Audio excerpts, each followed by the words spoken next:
ਆਸਾ ਕਬੀਰ ਜੀ। ਰੋਜਾ ਧਰੈ ਮਨਾਵੈ ਅੱਲਾ, ਸਵਾਦਤ ਜੀ ਸੰਘਾਰੈ। ਆਪਾ ਦੇਖ ਅਵਰ ਨਹੀਂ ਦੇਖੈ, ਕਾਹੇ ਕੋ ਚੱਕ ਮਾਰੈ। ਕਾਜੀ ਸਾਹਿਬ ਏਕ ਤੋਹੀ ਮੈਂ ਤੇਰਾ, ਸੋਚ ਵਿਚਾਰ न देखै। खबर न करैं दीन के बंवरे, ताते जन्म अलेखै। रहाओ साच कतेब बखाणै अल्ला, नार पुरख नहीं कोई। पढ़े गुणे नाहि कछ बंवरे, जो दिल में खबर न होई। अल्लाह गैब सगल घट पीतर, हृदय ले विचारी। हिंदू तुर्क दोह में एकै, कहे कबीर पुकारी। आसा कबीर जी। कियो श्रृंगार मिलन के ताई, हर ना मिले जग जीवन गोसाई। हर मेरो पिर हों हर की बहुरिया, राम बड़े मैं तनक लहुरिया। रहाओ तन पिर एकै संग बसेरा, सेज एक पै मिलन दुहेरा। तन सुहागण जो पी भावै, कह कबीर फिर जन्म न आवै। तन सुहागण जो पी भावै, कहे कबीर फिर जन्म न आवै। धन धन साहिब श्री गुरु ग्रंथ साहिब महाराज।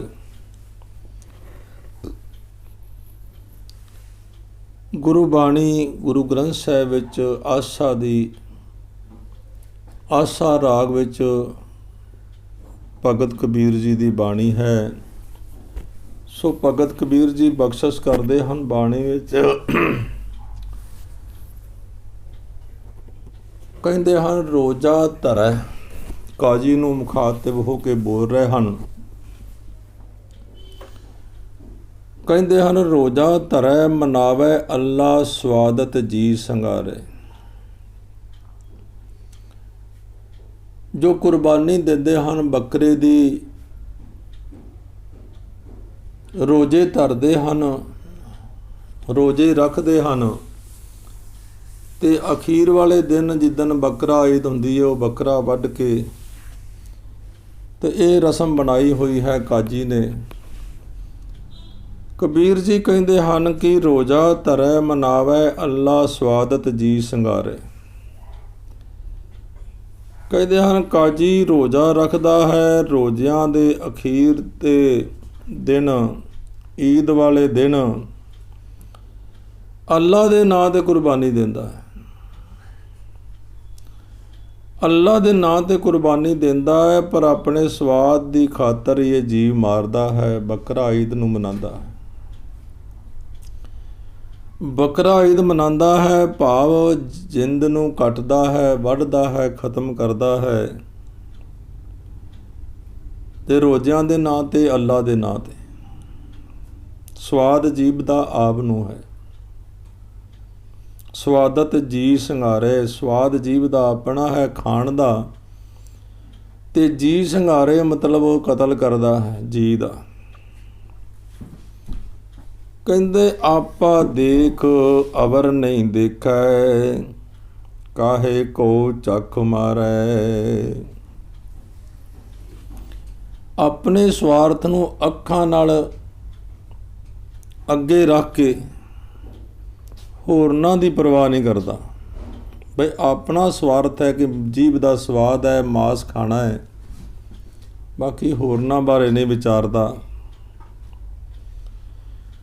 ਪਰਵਾਹ ਨਹੀਂ ਕਰਦਾ, ਤਾਂ ਤੇ ਇਹ ਸਭ ਉਦਮ ਵਿਅਰਥ, ਝੱਖਾ ਮਾਰਨ ਵਾਲੀ ਗੱਲ ਹੈ। ਕਬੀਰ ਜੀ ਕਹਿੰਦੇ ਨੇ, ਕਾਹੇ ਕੋ ਝੱਖ ਮਾਰੇ, ਭਾਵ ਪਰਮਾਤਮਾ ਅੱਲਾ ਨਹੀਂ ਮਿਲ ਸਕਦਾ। ਝੱਖ ਮਾਰ ਲੈ, ਜਿੰਨੀ ਮਰਜ਼ੀ ਮਾਰ ਲੈ, ਇਹੋ ਜਿਹਾ ਰਿਵਾਜ ਬਣਾ ਲੈ, ਬੱਕਰਾ ਚਾਹੇ ਹੋਰ ਵੀ ਕੁਝ ਜੋ ਮਰਜ਼ੀ ਬਣਾ ਲੈ, ਲੇਕਿਨ ਅੱਲਾ ਨਹੀਂ ਮਿਲ ਸਕਦਾ। ਝੱਖ ਮਾਰਨੀ ਹੈ।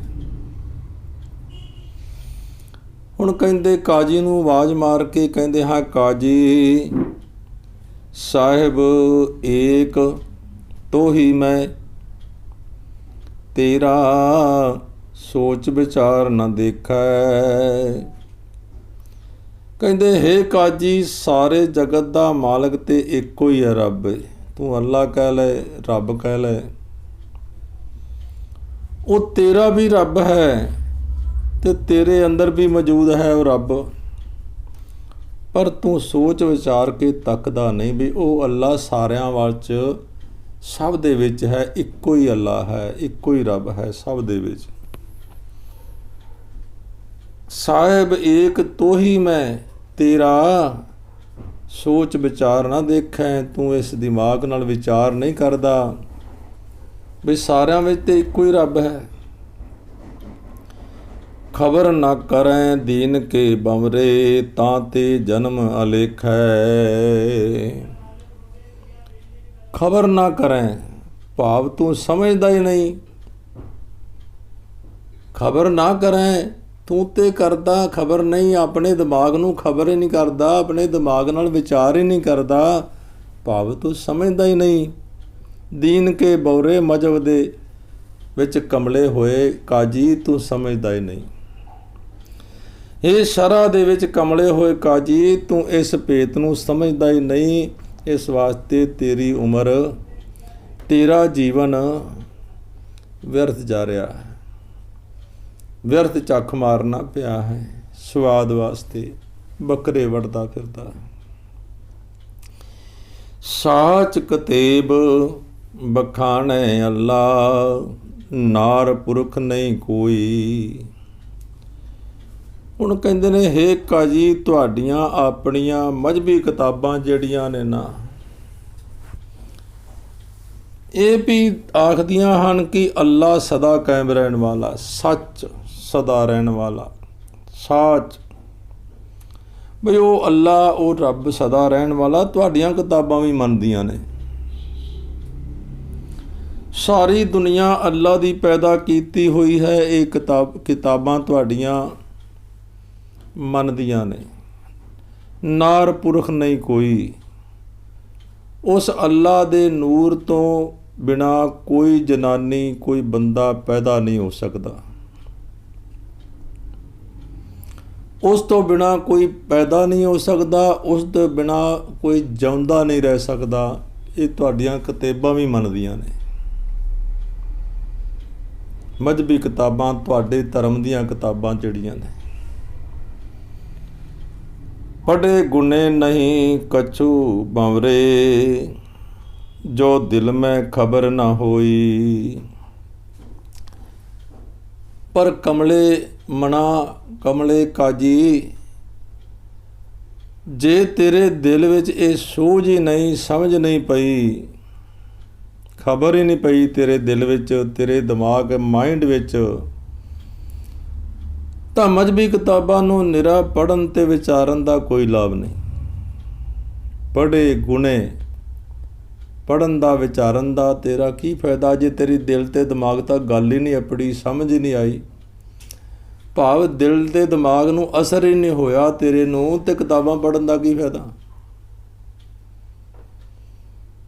ਪੜ੍ਹੇ ਗੁਣੇ ਨਾਹੀ ਕਿਛ ਬਵਰੇ, ਜੋ ਦਿਲ ਮੈਂ ਖਬਰ ਨਾ ਹੋਈ। ਜੇ ਦਿਲ ਤਾਈਂ ਗੱਲ ਹੀ ਨਹੀਂ ਅਪੜੀ ਤੇ ਫਿਰ ਕੀ ਫਾਇਦਾ ਪੜ੍ਹਨ ਦਾ। ਅੱਲਾ ਗੈਬ ਸਗਲ ਘਟ ਭੀਤਰ, ਹਿਰਦੈ ਲਿਹ ਵਿਚਾਰੀ। ਇਹ ਕਾਜੀ, ਕਬੀਰ ਉੱਚੀ ਕੂਕ ਕੇ ਆਖਦਾ ਹੈ, ਉੱਚੀ ਕੂਕ ਕੇ ਆਖਦਾ ਹੈ ਅੱਲਾ ਗੈਬ ਲੁਕਿਆ ਹੋਇਆ ਹੈ। ਅੱਲਾ ਜਿਹੜਾ ਹੈ, ਰੱਬ ਜਿਹੜਾ ਸਭ ਵਿੱਚ ਲੁਕਿਆ ਹੋਇਆ ਹੈ। ਅੱਲਾ ਗੈਬ ਮੈਨਾ ਗੁਪਤ ਹੈ, ਸਭ ਵਿੱਚ ਲੁਕਿਆ। ਸਗਲ ਘਟ ਭੀਤਰ, ਸਾਰਿਆਂ ਦੇ ਵਿੱਚ, ਸਾਰਿਆਂ ਸਰੀਰਾਂ ਦੇ ਵਿੱਚ ਗੁਪਤ ਹੋ ਕੇ ਅੱਲਾ ਜਿਹੜਾ ਲੁਕਿਆ ਹੋਇਆ ਹੈ। ਹਿਰਦੈ ਲੈ ਵਿਚਾਰੀ, ਤੂੰ ਆਪਣੇ ਦਿਲ ਵਿੱਚ ਵੀ ਵਿਚਾਰ ਕੇ ਵੇਖ, ਚੰਗੀ ਤਰ੍ਹਾਂ ਵਿਚਾਰ ਕੇ ਵੇਖ। ਪੂਰੇ ਯਕੀਨ ਨਾਲ ਆਖਦਾ ਹਾਂ ਮੈਂ ਕਿ ਅੱਲਾ ਜਿਹੜਾ ਸਾਰੇ ਜੀਵਾਂ ਦੇ ਵਿੱਚ ਲੁਕਿਆ ਹੋਇਆ। ਹੇ ਕਾਜੀ, ਤੂੰ ਵਿਚਾਰ ਆਪਣੇ ਦਿਲ ਵਿੱਚ, ਆਪਣੇ ਮਾਈਂਡ ਵਿੱਚ ਤੂੰ ਵਿਚਾਰ ਕੇ ਵੇਖ। ਹਿੰਦੂ ਤੁਰਕ ਦੋਹੋਂ ਮੈਂ ਏਕੈ, ਕਹੇ ਕਬੀਰ ਪੁਕਾਰੀ। ਹੁਣ ਉਹਨਾਂ ਸਮਿਆਂ ਵਿੱਚ ਜਦੋਂ ਇਹ ਬਾਣੀ ਲਿਖੀ ਗਈ ਹੈ, ਦੋ ਹੀ ਧਰਮ ਸਨ ਹਿੰਦੁਸਤਾਨ ਵਿੱਚ, ਭਾਰਤ ਵਿੱਚ, ਹਿੰਦੂ ਤੇ ਤੁਰਕ, ਮੁਸਲਮਾਨ ਤੇ ਹਿੰਦੂ। ਸਿੱਖ ਧਰਮ ਅਦੇ ਨਹੀਂ ਸੀ ਹੈਗਾ ਜਦੋਂ ਕਬੀਰ ਸਾਹਿਬ ਹੋਏ। ਕਹਿੰਦੇ ਨੇ ਸਾਰੇ ਸਰੀਰਾਂ ਵਿੱਚ ਲੁਕਿਆ ਬੈਠਾ ਹੈ ਉਹ ਪਰਮਾਤਮਾ, ਗੁਪਤ ਬੈਠਾ ਹੈ। ਸਗਲ ਘਟ ਭੀਤਰ, ਸਾਰਿਆਂ ਵਿੱਚ ਬੈਠਾ ਹੈ। ਹਿੰਦੂ ਤੇ ਮੁਸਲਮਾਨ ਵਿੱਚ ਵੀ ਉਹ ਪਰਮਾਤਮਾ ਇੱਕੋ ਹੀ ਅੱਲਾ ਜਿਹੜਾ ਵਸਦਾ ਹੈ। ਸਾਰੀ ਦੁਨੀਆ ਨੂੰ ਬਣਾਉਣ ਵਾਲਾ, ਜਗਤ ਪੈਦਾ ਕਰਨ ਵਾਲਾ, ਉਹ ਸਾਰੇ ਜੀਵਾਂ ਵਿੱਚ ਗਾਇਬ ਹੋ ਕੇ, ਗੁਪਤ ਹੋ ਕੇ ਬੈਠਾ ਹੈ। ਇਹ ਤੂੰ ਆਪਣੇ ਜੀ ਨਾਲ ਵਿਚਾਰ ਲੈ, ਇਹ ਤੂੰ ਆਪਣੇ ਮਨ ਵਿੱਚ, ਦਿਲ ਵਿੱਚ ਵਿਚਾਰ ਕਰਕੇ ਵੇਖ ਲੈ ਭਾਈ। ਸੋ ਕਬੀਰ ਸਾਹਿਬ ਦੇ ਇਹ ਦੋ ਸ਼ਬਦ, ਆਸਾ ਕਬੀਰ ਜੀ ਕਿਓ ਸਿੰਗਾਰ ਮਿਲਣ ਕੇ ਤਾਈ, ਹਰ ਨਾ ਮਿਲੇ ਜਗ ਜੀਵਨ ਗੁਸਾਈ। ਕਿਓ ਸਿੰਗਾਰ, ਮੈਂ ਪ੍ਰਭੂ ਪਤੀ ਨੂੰ ਮਿਲਣ ਵਾਸਤੇ ਸ਼ਿੰਗਾਰ ਲਾਇਆ ਹੈ ਨਾਮ ਦਾ। ਕਬੀਰ ਜੀ ਕਹਿੰਦੇ ਹਨ ਦੁਨੀਆ ਸ਼ਿੰਗਾਰਦੀ ਹੈ ਆਪਣੇ ਪਤੀ ਨੂੰ ਮਿਲਣ ਵਾਸਤੇ। ਔਰਤ ਆਪਣੇ ਪਤੀ ਨੂੰ ਮਿਲਣ ਵਾਸਤੇ ਆਪਣੇ ਤਨ 'ਤੇ ਸ਼ਿੰਗਾਰ ਲਾਉਂਦੀ ਹੈ, ਅਤੇ ਮੈਂ ਵੀ ਆਪਣੇ ਤਨ 'ਤੇ ਨਾਮ ਦਾ ਸ਼ਿੰਗਾਰ ਲਾਇਆ, ਗੁਣਾਂ ਦਾ ਸ਼ਿੰਗਾਰ ਲਾਇਆ। ਹਰ ਨਾ ਮਿਲੇ ਜਗ ਜੀਵਨ ਗੋਸਾਈ। ਪਰ ਜਗਤ ਦੀ ਜਿੰਦ, ਜਗਤ ਦੇ ਮਾਲਕ ਪ੍ਰਭੂ ਪਤੀ ਜੀ ਮੈਨੂੰ ਨਹੀਂ ਮਿਲੇ। ਹਰ ਨਾ ਮਿਲੇ ਜਗ ਜੀਵਨ ਗੁਸਾਈ। ਧਰਤੀ, ਗੁਸਾਈ ਦਾ ਮਤਲਬ ਧਰਤੀ ਦਾ ਮਾਲਕ, ਧਰਤੀ ਦਾ ਖਸਮ ਮੈਨੂੰ ਨਹੀਂ ਮਿਲਿਆ। ਸ਼ਿੰਗਾਰ ਬਤੇਰਾ ਲਾਇਆ। ਹਰ ਮੇਰੋ ਪਿਰ ਹਉ ਹਰ ਕੀ ਬਹੁਰੀਆ, ਰਾਮ ਬੜੇ ਮੈਂ ਤਨਕ ਲਹੋਰੀਆ। ਪਰਮਾਤਮਾ ਮੇਰਾ ਖਸਮ ਹੈ, ਮੈਂ ਉਸ ਦੀ ਅਜਾਣ ਦੀ ਜਿੰਦ ਰੂਪ ਵਹੁਟੀ ਹਾਂ। ਬਹੁਰੀਆ, ਇਹ ਜਿੰਦ ਰੂਪ ਵਹੁਟੀ ਹਾਂ ਮੈਂ ਉਸ ਪਰਮਾਤਮਾ ਦੀ। ਰਾਮ ਬੜੇ ਮੈਂ ਤਨਕ ਲਹੋਰੀਆ, ਮੇਰਾ ਉਸ ਪਰਮਾਤਮਾ ਨਾਲ ਮੇਲ ਨਹੀਂ ਹੁੰਦਾ। ਮੈਂ ਛੋਟੀ ਜਿਹੀ ਹਾਂ ਜਿੰਦ, ਅਤੇ ਉਹ ਪਰਮਾਤਮਾ ਮੇਰਾ ਬੜਾ ਵੱਡਾ ਹੈ। ਲਹੋਰੀਆ ਮਤਲਬ ਅਣਜਾਣ ਬਾਲੜੀ ਜਿਹੀ ਹਾਂ, ਪਾਪ ਬਹੁਤ ਛੋਟੀ ਹਾਂ, ਅਣਜਾਣ ਨਾ ਸਮਝ ਹਾਂ, ਅਤੇ ਰੱਬ ਜਿਹੜਾ ਬੜਾ ਵੱਡਾ। ਮੇਰਾ ਉਸ ਨਾਲ ਮੇਲ ਨਹੀਂ ਹੁੰਦਾ। ਕਿਉਂ ਨਹੀਂ ਹੁੰਦਾ? ਕਿ ਮੇਰਾ ਖਸਮ ਤੇ ਬੜਾ ਵੱਡਾ ਹੈ, ਬਹੁਤ ਹੀ ਵੱਡਾ, ਇੰਨੇ ਗੁਣਾਂ ਦਾ ਮਾਲਕ ਹੈ, ਅਤੇ ਮੈਂ ਤੇ ਨਿੱਕੀ ਜਿਹੀ ਬਾਲੜੀ ਹਾਂ। ਇਸ ਵਾਸਤੇ ਮੇਰਾ ਉਹਦੇ ਨਾਲ ਮੇਲ ਨਹੀਂ ਹੋ ਰਿਹਾ। ਤਲਖੀ ਹੈ ਮਨ ਵਿੱਚ। ਅੱਗੇ ਨਾਲ ਹੀ ਕਹਿੰਦੇ ਹਨ ਧਨ ਪਿਰ ਏਕੈ ਸੰਗ ਬਸੇਰਾ,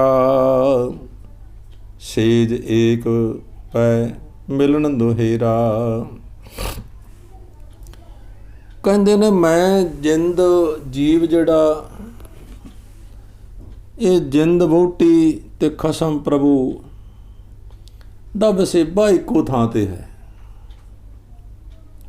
ਸਰੀਰ ਦੇ ਵਿੱਚ ਹੀ ਅੰਦਰ ਹੀ ਪਰਮਾਤਮਾ ਵਸਦਾ ਹੈ, ਦਿਲ ਦੇ ਅੰਦਰ ਹੀ, ਤੇ ਅੰਦਰ ਹੀ ਜਿੰਦ ਵਸਦੀ ਏ। ਇੱਕੋ ਸੇਜ ਤੇ ਰਹਿੰਦੇ ਹਨ, ਜਿੰਦ ਵੀ ਉੱਥੇ ਵੇ ਤੇ ਪਰਮਾਤਮਾ ਵੀ ਉੱਥੇ ਹੀ ਏ। ਸੇਜ ਇੱਕੋ ਹੀ ਏ, ਮਿਲਣ ਦੁਹੇਰਾ, ਮਿਲਾਪ ਨਹੀਂ ਹੋ ਰਿਹਾ।